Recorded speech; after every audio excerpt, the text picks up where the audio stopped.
Pourquoi supprime-t-on les acquis sociaux des Français contre leur volonté?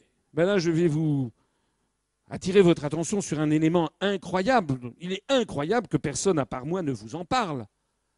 Cet élément, c'est l'article 121 du TEFU sur les GOPÉ. C'est quoi l'article 121 du TEFU sur les GOPÉ? C'est que les traités européens ont postulé que les pays qui sont dans la construction européenne doivent avoir une alliance sans cesse plus étroite entre eux. C'est mis dans le préambule du traité de Rome. Et pour assurer cette alliance sans cesse plus étroite, et aussi pour tenter d'assurer la viabilité sur long terme de la monnaie européenne, ce qui, soit dit en passant, est peine perdue, mais ce n'est pas ici l'objet de ma réunion,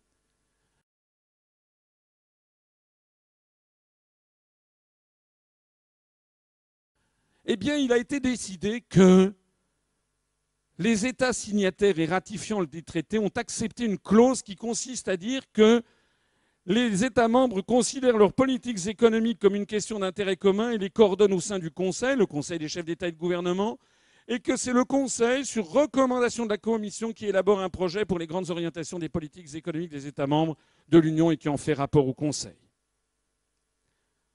Relisons ça ensemble, que je vous explique.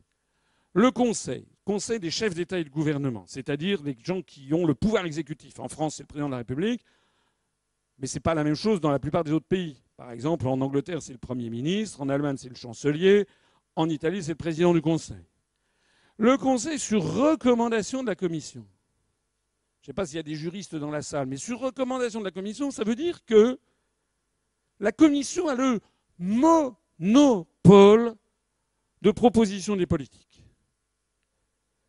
Les chefs d'État et de gouvernement ne peuvent que dire oui ou non aux propositions faites par la Commission. Ils ne peuvent pas eux-mêmes lancer leurs propres propositions. Ça veut dire que si, par exemple, François Hollande avait une idée, bon, je reconnais que l'exemple est mal choisi. Mais imaginons que Mme Merkel ait une idée. Elle ne pourrait pas l'évoquer. Ça a été fait parce qu'ils savaient bien que quand on est 28 États, ça ne peut plus marcher. Et qu'il faut en fait, j'y reparlerai tout à l'heure, il faut avoir un processus en fait dictatorial. La Commission européenne, elle est constituée de gens venus de 28 États qui, pour essayer de se comprendre et se parler entre eux, parlent tous le globish, c'est-à-dire une espèce d'anglo-américain de bazar, avec d'ailleurs des peuples qui s'entendent très bien parce qu'ils parlent très facilement l'anglais, les Anglais, les Néerlandais, les Allemands, les pays scandinaves, et puis les pays latins, eux, ils disent yes, but you know, Mr. Minister, I don't know. Voilà, donc c'est déjà mal parti.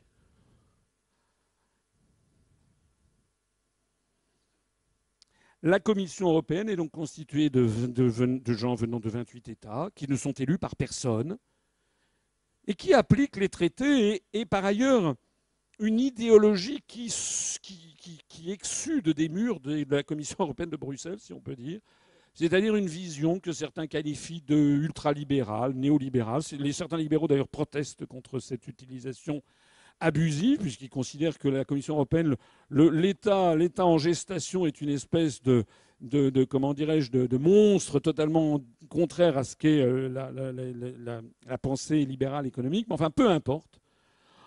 On peut dire que de toute façon, ils proposent toujours à peu près les mêmes médecines. Et les États membres sont priés d'appliquer ces recommandations. Les États membres transmettent à la Commission des informations sur les mesures importantes qu'ils ont prises en vertu des orientations qui leur sont fixées. L'article 121 se poursuit, mais je ne veux pas vous accabler par des questions juridiques, mais après, il y a d'autres paragraphes qui montrent que les États qui rejoindraient, qui ne mettraient pas en œuvre ça, sont sommés de s'expliquer, sont convoqués, peuvent être condamnés par leur père PAIRS, peuvent être condamnés, ils n'ont même plus le droit de vote. J'en profite pour m'adresser ici au public et aux gens qui, parmi vous, sont peut-être sensibles à ce que j'appelle une mélenchonnade. C'est-à-dire à ces propos de M. Mélenchon, de M. Montebourg, qui nous disent « Et alors, nous, on va désobéir au traité ». D'abord, j'observe que lorsqu'ils furent ministres l'un et l'autre, ils n'ont jamais désobéi au traité. Pourquoi M. Montebourg, qui était ministre il y a encore quelques semestres, n'a-t-il pas désobéi au traité qui nous dit qu'il va désobéir maintenant? Figurez-vous que les architectes de ça, ils ont prévu le coup. Ils ont prévu qu'un pays puisse ne pas respecter les traités. Ils ont prévu donc toute une série de sanctions. Ils ont prévu une institution qui s'appelle la Cour de justice de l'Union européenne.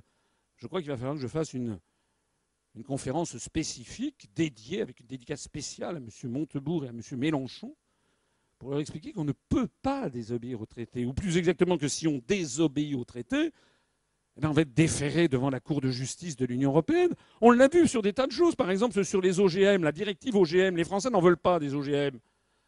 Les directives qui sont prises par Bruxelles, quand elles arrivent en France, il faut les transcrire en droit français. C'est un principe, ce n'est pas d'application directe.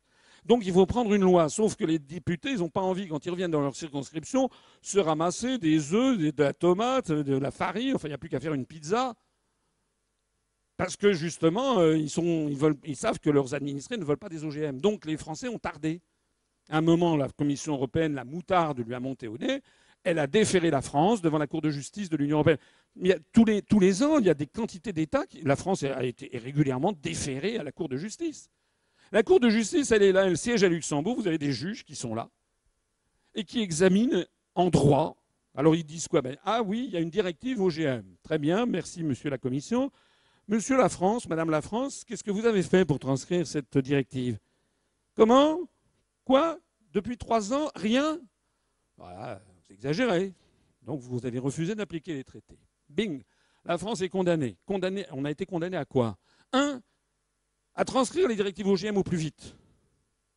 2. À une pénalité de 360 000 € par jour de retard. Alors ça a été plafonné à 10 millions d'euros qu'on a payé. Chaque année, dans le budget de l'État, il y a 150 millions d'euros qui sont prévus pour payer les amendes de la Commission européenne, enfin de la Cour de justice. Alors certains pourront dire « Oui, alors on ne paiera pas ». Oui, d'accord, à ce moment-là, ça veut dire qu'on fait la guerre. On est dans un club où on n'y est pas, on respecte les autres, on ne respecte pas. Donc les mélenchonnades qui consistent à dire on ne va pas respecter les traités. Mais si, la France ne respecte pas les traités parce que c'est la France, la France, la France. D'abord, c'est du nationalisme. Alors, si vous y réfléchissez bien, c'est grave. Ça veut dire que M. Mélenchon prétend que la construction européenne ne marche pas à cause de Mme Merkel. C'est son grand truc. C'est vrai que l'Allemagne a un poids important dans la construction européenne. Mais ce n'est pas le problème. Le problème, il est beaucoup plus grave que la simple Allemagne. Alors, M. Mélenchon se plaint que l'Union européenne serait sous la coupe de l'Allemagne, et en fait, il dit qu'il faut que ça soit sous la coupe de la France. Mais l'Espagne va dire c'est pas du tout, il faut que ça soit sous la coupe de l'Espagne. Et les Grecs vont dire mais moi je suis en faveur que ça soit sous la coupe de la Grèce. C'est-à-dire que M. Mélenchon prétend appliquer aux autres ce qu'il reproche à Mme Merkel d'appliquer. Moi, je ne veux pas que les Français soient soumis aux diktats, aux décisions qui sont prises par un collège où il y a des Allemands, des Grecs, des Italiens, des Anglais, etc. Et surtout une oligarchie qui tire les ficelles par derrière, venue d'outre-Atlantique. Moi, je ne veux pas qu'on m'impose une politique. Mais je ne veux pas, moi, que la France impose aux Allemands, aux Italiens, aux Grecs, etc., notre vision du monde. Parce que ça s'appelle de l'impérialisme, du nationalisme. Ça s'appelle tout simplement aller directement au conflit. Alors maintenant, je vais vous montrer l'important de ce passage. Il faut que vous visualisiez ça, parce que ça, c'est vraiment, vraiment important.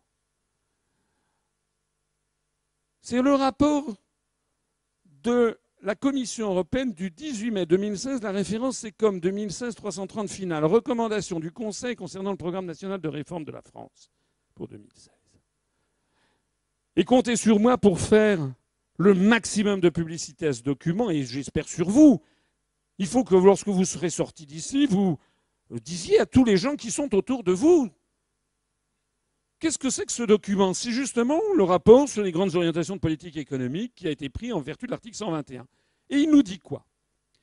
C'est un document de 5 pages qui dit que la Commission recommande, ça veut dire en fait impose, que la France s'attache Au cours de la période 2016-2017, à toute une série de décisions dont on va voir la teneur. Mais je m'arrête tout de suite ici, je vous fais remarquer ce morceau de phrase proprement incroyable. Recommande que la France s'attache au cours de la période 2016-2017, c'est-à-dire pour un juriste, entre le 1er janvier 2016 et le 31 décembre 2017. Ça veut dire que pour la Commission européenne, pour les gens qui ont pondu ce dossier, avec les mesures économiques et sociales qui s'imposent, eh bien, en 2017, il ne se passe rien en France. Le 23 avril et le 7 mai 2017 se passe un truc qui s'appelle l'élection présidentielle. Aucune importance. Au mois de juin, il y a des choses qui s'appellent les élections législatives. Que nenni.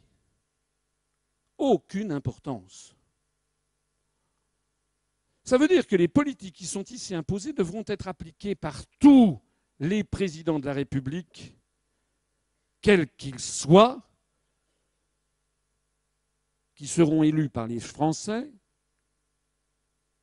sauf moi. Puisque moi, dès que je serai élu, je mets en œuvre l'article 50. On sort de ça. Tous les autres, je dis bien tous les autres candidats, présentent, soit ils disent que c'est très très bien, soit ils disent qu'il faut renégocier les traités européens. Mais renégocier les traités, j'en parlerai tout à l'heure, ça va prendre des mois et des mois. Ça veut donc dire que dans l'immédiat, il faudra appliquer ce qui suit. Qu'est-ce que c'est qui suit ? Il faut assurer une correction durable du déficit excessif en 2017 au plus tard en prenant les mesures structurelles requises et en consacrant toutes les recettes exceptionnelles à la réduction du déficit et de la dette.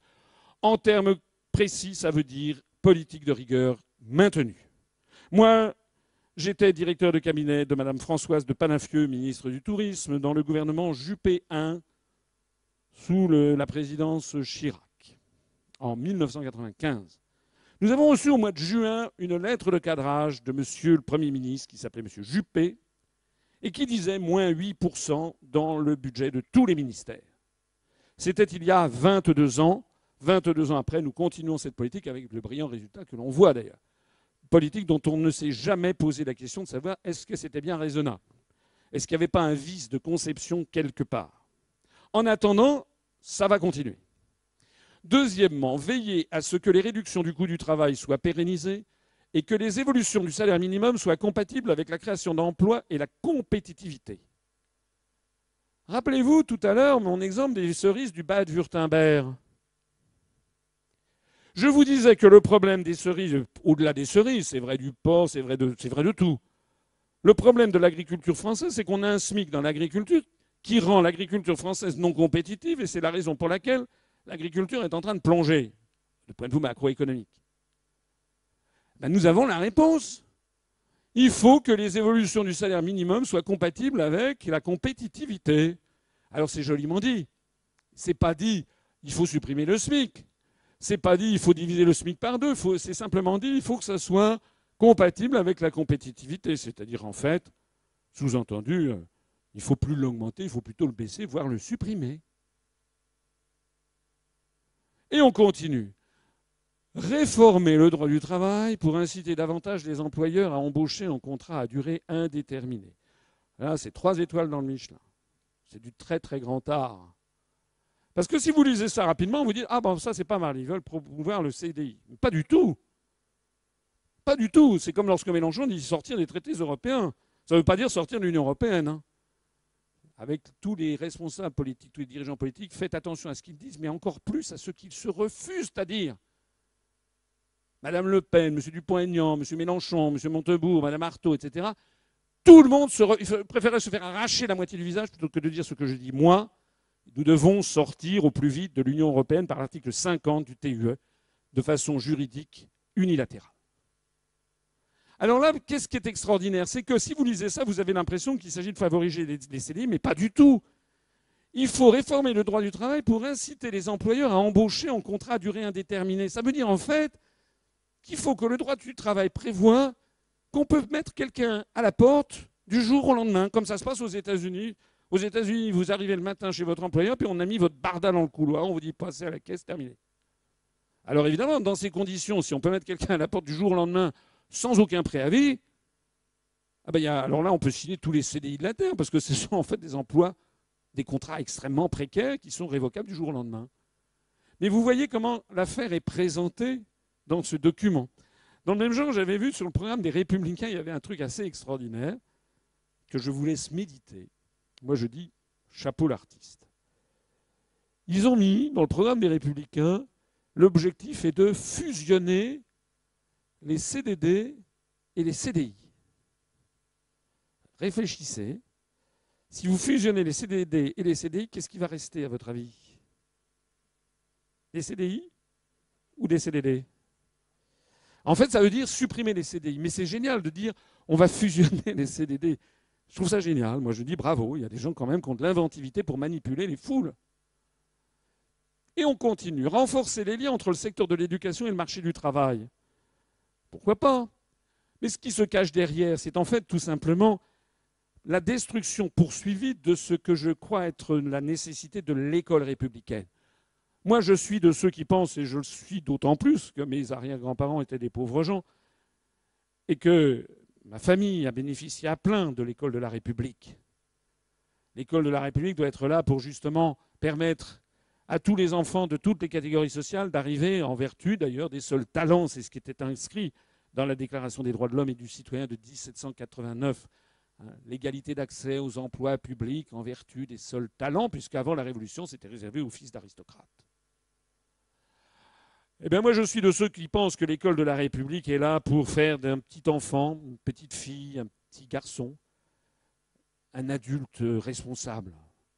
Doit lui donner les moyens de ne plus être le jouet des événements, doit lui donner des moyens intellectuels pour qu'il affermisse sa personnalité, qu'il sache faire preuve de discernement.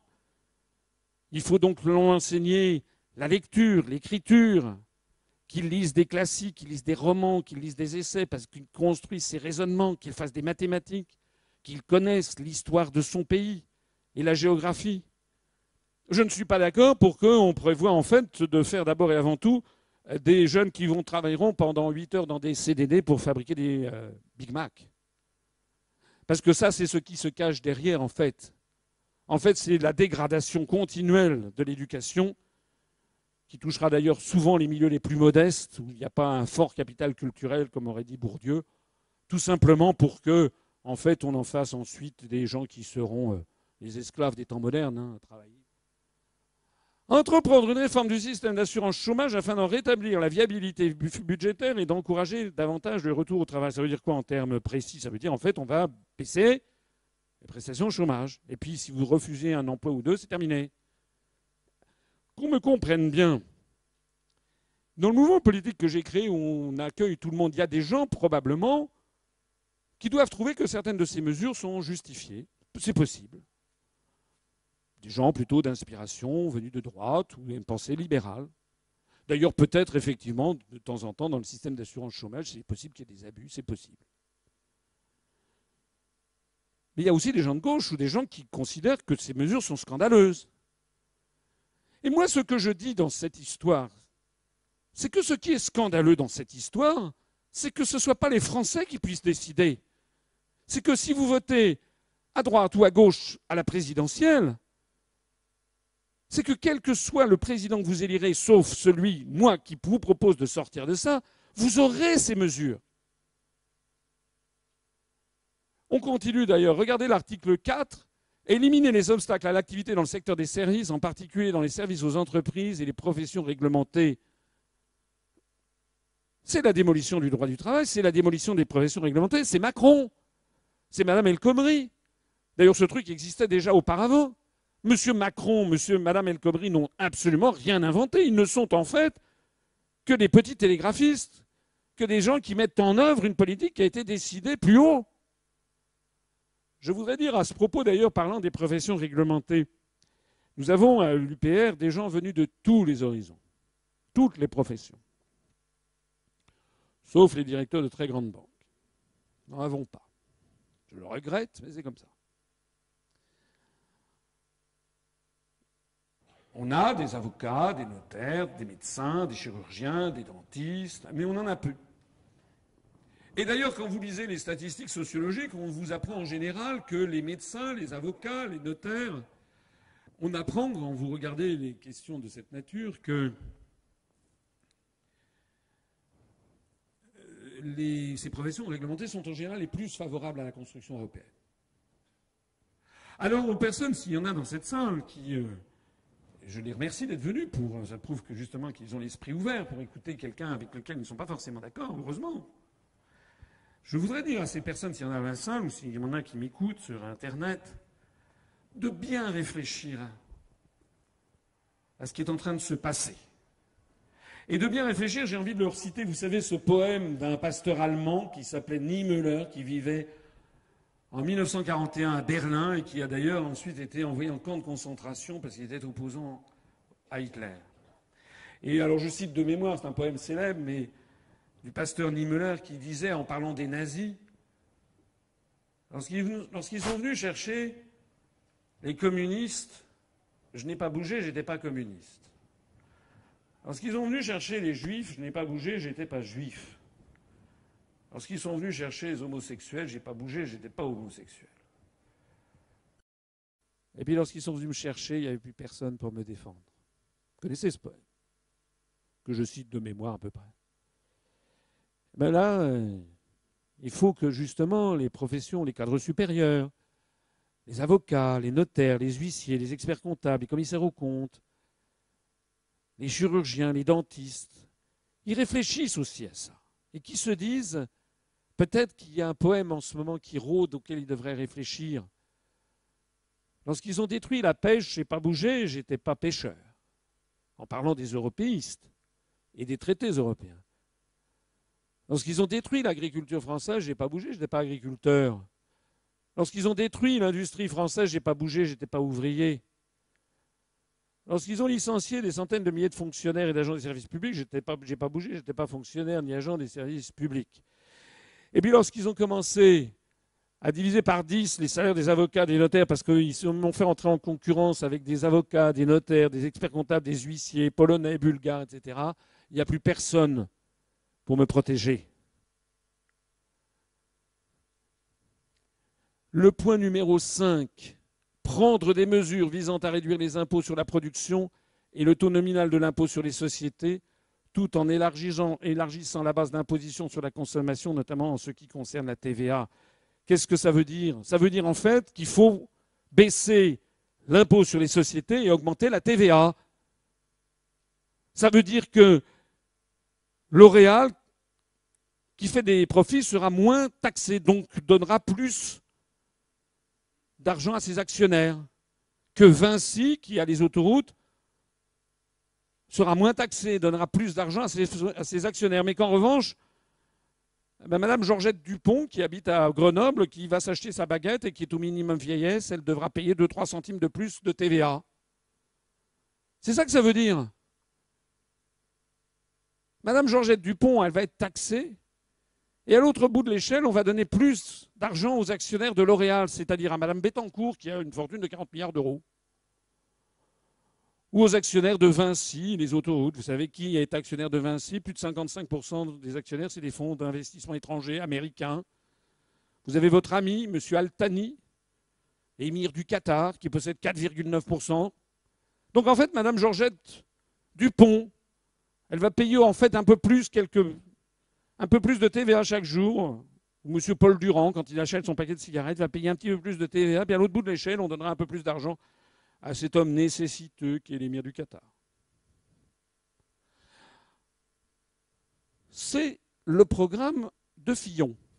M. Fillon a dit justement qu'il voulait faire baisser l'IS et augmenter la TVA.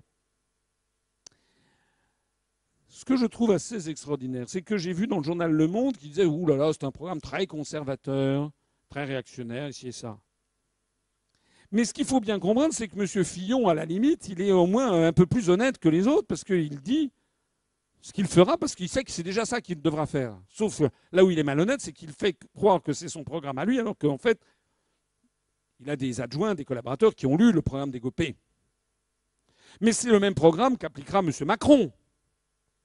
C'est le même programme qu'appliquera monsieur je ne sais pas qui, il paraît-il qu'à côté ils sont en train de voter, là, qui sortira d'un chapeau des socialistes. C'est le même programme qu'appliquera d'ailleurs M. Mélenchon, M. Montebourg, Mme Le Pen, M. Dupont-Aignan, puisqu'ils ne veulent pas sortir de l'Union européenne. Vous voyez au passage qu'il y a asymétrie entre la droite et la gauche. C'est-à-dire que, objectivement, c'est plutôt un programme de droite, on pourrait dire. Donc il est plus facile, en fait. Il est plus facile à M. Fillon de dire ça qu'à M. Montebourg ou M. Valls ou je ne sais pas qui. C'est tout le drame de M. Hollande. François Hollande, s'est fait élire en 2012 en donnant un programme. Évidemment, si vous êtes un candidat qui représentait, qui parlait à l'électorat de gauche, vous n'allez quand même pas dire je vais baisser l'IS et augmenter la TVA pour que les gens, les classes populaires, financent l'émir du Qatar. C'est quand même un peu difficile. Donc vous dites le contraire. Vous dites mon adversaire, vous ne le verrez jamais. Il ne se présente pas aux élections. Mon adversaire, c'est la finance. Ouais, bravo. Une fois élu, alors le rapport des Gopé, donc il faut baisser l'IS, donc voilà. Comprenez comment ça marche? Comment on se fait escroquer? Si la protection sociale est attaquée, c'est directement l'article 121 du TFU, mais c'est plus que la protection sociale. Vous avez compris que cet article 121 et ce rapport sur les grandes orientations de politique économique revient à vider de sens la démocratie. Revient à considérer que les gens pour qui vous allez voter ne sont que des marionnettes dont le plan de vol est déjà assuré. Je fais souvent cette comparaison. Désormais, l'élection présidentielle, du moins telle que les grands médias veulent nous le faire croire, c'est comme si vous montiez à bord d'un avion et on vous demande de choisir le commandant de bord, sachant que le plan de vol, vous n'en avez pas décidé et c'est déjà fixé. Et le plan de vol, ce sera Lyon-Washington. Point barre.